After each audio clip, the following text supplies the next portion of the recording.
244 ধারা কেন 288 ধারাও যদি থাকে, শহীদ ওসমান হাদিকে হত্যার পরে এখানে কোনো 288 ধারাও কার্যকর নয়।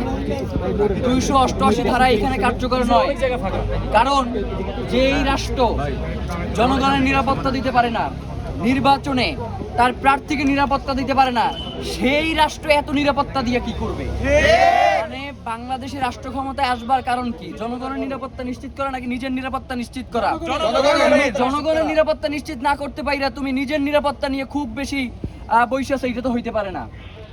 এইটা ডক্টর মোহাম্মদ ইউনূসকে বলা হয় নাই, এইটা বলা হয়েছে তার আশেপাশে যারা তাকে সবসময় বেষ্টনীর মধ্যে দিয়ে রাখেন, আমাদের জনগণকে তার পর্যন্ত পৌঁছতে যারা দেন না, তাদেরকে আমরা বলেছি ক্ষমতা ছাড়ার পরে বাংলাদেশে তো থাকতে পারবেই না, বিদেশেও যে কোনো জায়গায় আশ্রয় পাবেন, সেখানেও তো বাংলাদেশের স্বাধীনতাকামী জনগণ আছে, তাদের কাছে জুতা পেটা খাবেন, তারা জুতা দিয়ে বাইরে বাইরে আপনাদেরকে এই দিনগুলোর প্রতিশোধ দেবে, এইটা বলে রাখলাম।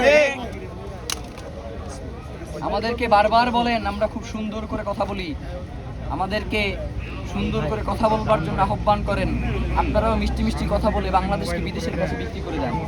আপনারা মিষ্টি মিষ্টি কথা বলে বাংলাদেশের সব থেকে স্বাধীনতার পক্ষের যেই ভোকাল, তাকে দিনে দুপুরে প্রকাশ্য দিবালোকে গুলি করে তাকে হত্যা করে ফেলেন। এরপরেও আপনাদের সুন্দরের কথা শেষ হয় না।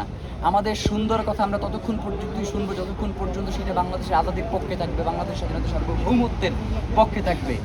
এর বাইরে যদি কেউ সুন্দর সুন্দর কথা বলতে আসেন, তাহলে বাংলাদেশের জনগণ আস্তে আলতো করে থাপড়ায় দাঁত ফালাই দিবে।